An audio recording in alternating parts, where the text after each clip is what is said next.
हालात, सेहत, दौलत, कर्ज, खुशी, वो कार जिसे आप चलाते हैं, वो सोसाइटी जिसमें आप रहते हैं, चुंबक की तरह उन सबको आपने अपनी ओर आकर्षित किया है। आपकी जिंदगी आपके दिमाग में चल रहे विचारों का एक ठोस स्वरूप है। मैं इस नजरिए से ये बात नहीं कर रहा कि ये खुशनुमा ख्याल या कोई ख्याली पागलपन है या दिमागी खलल है। ये मैं आपसे कह रहा हूँ एक गहरी बुनियादी समझ के तहत। क्वांटम फिजिक्स भी दरअसल इसी खोज की ओर इशारा कर रहा है, जिसके मुताबिक आपके पास तब तक एक दुनिया नहीं हो सकती जब तक दिमाग उसमें दाखिल ना हो जाए, क्योंकि दिमाग ही उस चीज को शक्ल दे रहा है। अगर आप इसे नहीं समझते तो इसका मतलब ये नहीं कि आप इसे नकार दें। शायद आप बिजली को नहीं समझते। जरूरी नहीं कि हर कोई जाने कि बिजली क्या है, फिर भी इसका भरपूर फायदा उठाते हैं आप। जानते हैं ये कैसे काम करती है? भाई मैं तो बिल्कुल नहीं जानता, लेकिन इतना जरूर जानता हूं कि आप एक इंसान का खाना पका सकते हैं बिजली के साथ, और आप इंसान को भी पका सकते हैं। अक्सर जब लोग इस महान रहस्य को समझना शुरू करते हैं तब अपने नेगेटिव विचारों को लेकर घबरा जाते हैं। उन्हें दो बातें जानना जरूरी है। एक, ये वैज्ञानिक तौर पर साबित हो चुका है कि एक पॉजिटिव विचार किसी भी नेगेटिव विचार से सैकड़ों गुना ज्यादा ताकतवर होता है। तो फिक्र करने वाली एक बात तो यहीं खत्म हो जाती है।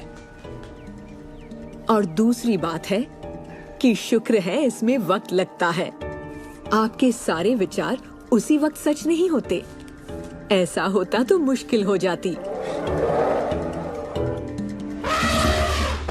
वक्त के अंतराल से ये फायदा है कि आप जो चाहते हैं उसके बारे में सोचें, समझें और फिर अपना फैसला लें।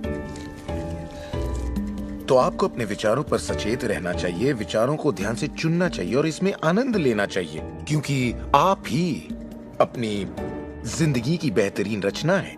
आप ही अपनी जिंदगी के मूर्तिकार हैं। वो जिसकी मूर्ति आप बना रहे हैं वो आप हैं, और ये सब आपके विचारों से होता है।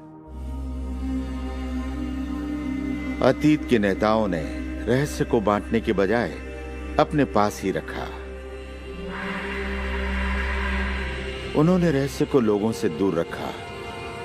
लोग अपने काम पर जाते, अपना काम करते और घर लौट आते। उनके पास कुछ भी सोचने समझने का वक्त नहीं था, क्योंकि उनके पास रहस्य की जानकारी नहीं थी। हम ऐसी दुनिया में रहते हैं जिसमें कई सिद्धांत होते हैं, जैसे गुरुत्वाकर्षण का सिद्धांत। अगर आप एक इमारत से गिरे हैं तो आप अच्छे इंसान हो या बुरे, आप नीचे ही गिरेंगे। हर वो बात जो इस वक्त आपकी जिंदगी में आपके साथ हो रही है, आपकी शिकायतों को भी आपने ही आकर्षित किया है। अब मैं जानता हूं कि ये सुनते ही आपको ये बात बिल्कुल नागवार लगेगी। आप फौरन यही कहेंगे कि मैंने कार हादसे को आकर्षित नहीं किया था, मैंने फलां क्लाइंट को आकर्षित नहीं किया, मैंने कर्ज को आकर्षित नहीं किया, मैंने आकर्षित नहीं किया, वो चाहे जो भी हो जिसके बारे में आप शिकायत कर रहे हैं। लेकिन मैं सीधे सीधे आपके मुंह पर यही कहूंगा कि हाँ, आप ही ने आकर्षित किया था। ये कड़वा सच आपको अपने गले से उतारना सबसे मुश्किल होगा, मगर एक बार आप इसे मान लें तो ये जिंदगी बदलने वाली बात है, क्योंकि कुल मिलाकर ये विशाल रहस्य का एक हिस्सा है। आकर्षण ज्यादातर खुद ब खुद होता है। हमें लगता है कि हमारा इस पर कोई काबू नहीं है। हमारे विचार खुद ब खुद आते हैं, हमारे एहसास खुद ब खुद होते हैं, और इसीलिए हर चीज हमारे पास खुद ब खुद आती है। अगर आप ये पहली बार सुन रहे हैं तो आप कहेंगे, ओह, तो अब मुझे अपने विचारों पर नजर रखनी होगी, ये तो बड़ा मुश्किल है। शुरू में शायद आप लोगों को ऐसा लगेगा, पर यहीं से कहानी दिलचस्प होती है। हर विचार पर नजर रखना हमारे लिए नामुमकिन है।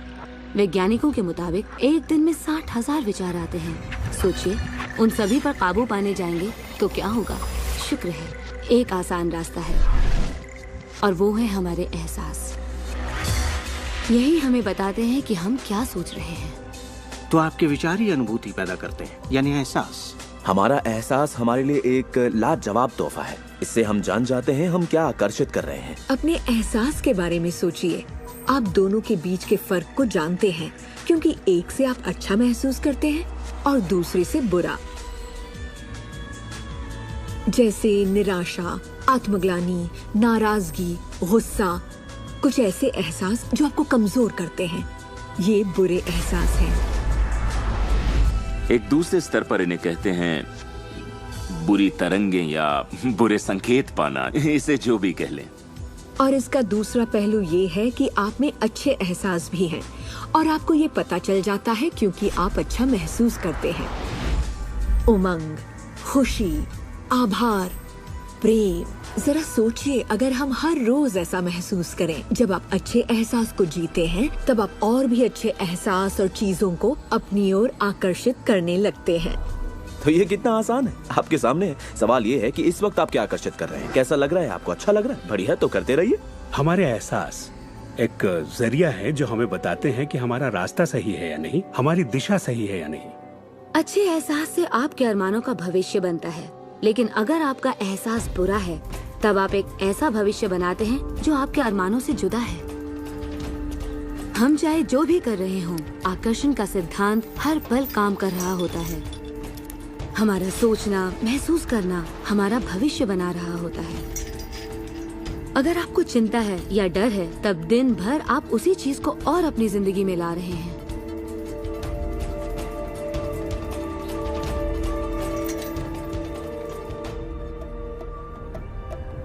आपका एहसास और आपकी सोच ही आपका भविष्य बना रही है। और फिर आपके साथ बिल्कुल वैसा ही होता है जैसा कि आप महसूस करते हैं, जो सोचने भर से नहीं होता।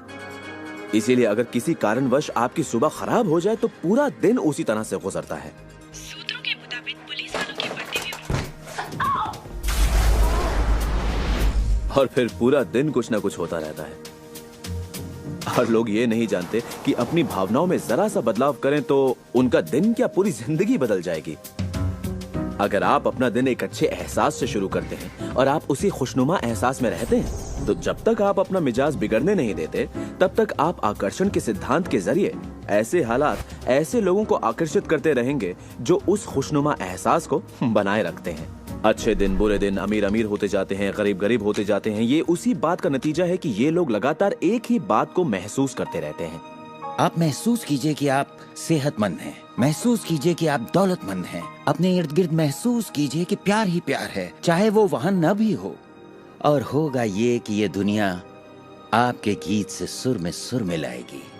उस अंदरूनी एहसास की प्रकृति से सृष्टि तालमेल बैठाएगी, उसे स्वरूप देगी, क्योंकि आप वैसा महसूस करते हैं। आपके विचार और आपके एहसास आपकी जिंदगी के रचनाकार हैं और ये सच्चाई कभी भी नहीं बदलेगी। तो जिस चीज पर भी आप अपने एहसास या विचारों को केंद्रित करते हैं, वही अपनी जिंदगी में आकर्षित करते हैं, चाहे आपको उसकी जरूरत हो या नहीं। बात गले से नहीं उतरेगी, लेकिन अगर आप इसे खुले दिल से अपना लें तो नतीजे गजब के होंगे। मतलब विचारों ने जो कुछ भी आपकी जिंदगी में किया है, अपनी चेतना में एक बदलाव के जरिए वो बदल सकता है।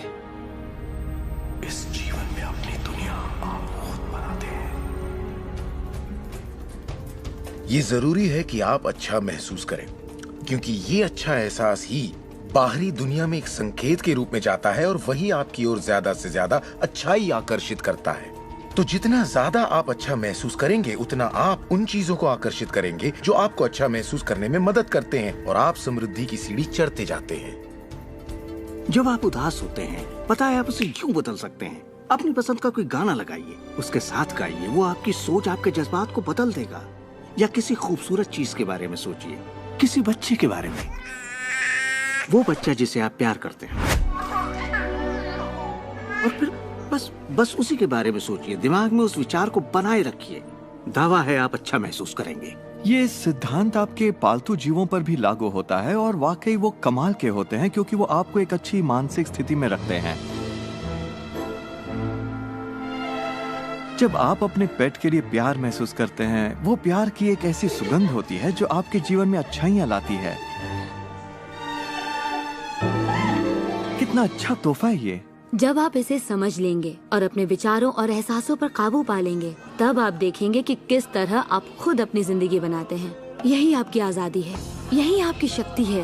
आप देखेंगे कि किस तरह आप खुद अपनी जिंदगी के रचनाकार बनते हैं। और जब आप रचनाकार बन के आकर्षण के सिद्धांत को अमल में लाते हैं, तब आपकी एक ऐसी जिंदगी होगी जिसका इस वक्त आप अंदाजा भी नहीं लगा सकते। जब से मैंने रहस्य को समझा और अपनी जिंदगी में उस पर अमल किया, मेरी जिंदगी में बाहर आ गई ऐसी जिंदगी जिसका लोग सपना देखते हैं और मैं उसे रोज जीता हूँ। मैं 20 करोड़ के आलीशान बंगले में रहता हूँ, एक खूबसूरत बीवी है, दुनिया की दिलकश जगहों में छुट्टियां मनाता हूँ, नए नए लोगों से मिला हूँ, नई जगह देखी हैं, सफारियों पर भी गया हूँ। ये सब मुमकिन हुआ और अभी भी हो रहा है क्योंकि मैं रहस्य को अमल में लाना अच्छी तरह जानता हूँ। ये जिंदगी बेहद खूबसूरत, बेहद हसीन हो सकती है और इसे होनी भी चाहिए और होगी भी जब आप रहस्य को अमल में लाएंगे।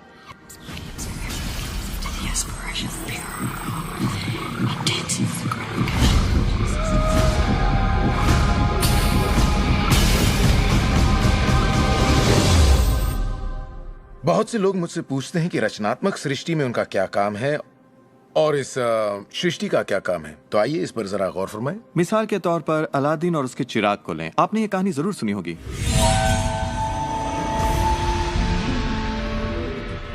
अलादीन चिराग उठाकर उसे रगड़ता है और उसमें से जिन्न प्रकट होता है।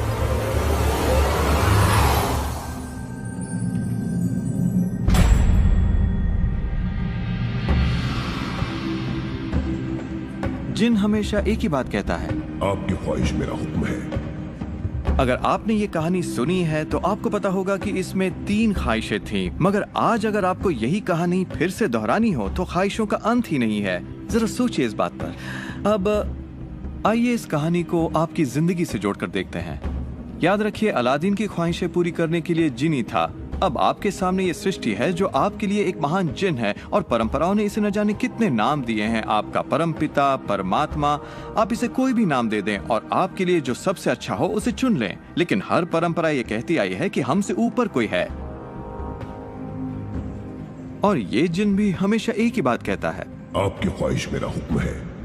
ये रचनात्मक क्रिया है जो 3 चरण में है और ये 2000 सालों से चली आ रही है। पहला चरण है मांगना। सृष्टि को आदेश दें, उसे ये जानने दे कि आप क्या चाहते हैं। सृष्टि आपके विचारों पर अमल करेगी।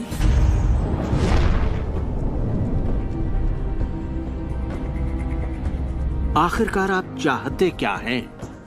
जो भी आप चाहते हैं उसे कागज पर लिख डालिए। अभी अभी जो आप सोच रहे हैं वो आप ऐसे भी लिख सकते हैं कि मैं इतना खुश और शुक्रगुजार हूं कि, और फिर बताएं कि आपकी जिंदगी कैसी हो हर मामले में। और इसमें बहुत मजा आएगा। मानो आप सृष्टि को मेन्यू कार्ड की तरह इस्तेमाल कर रहे हो और अपना ऑर्डर दे रहे हो। मैं इस चीज को आजमाना चाहूंगा और मुझे ये प्रोडक्ट चाहिए और मुझे फला किस्म का साथी चाहिए। जैसे आप सृष्टि को अपनी पसंद की लिस्ट दे रहे हो। ये वाकई इतना आसान है। दूसरा चरण है विश्वास।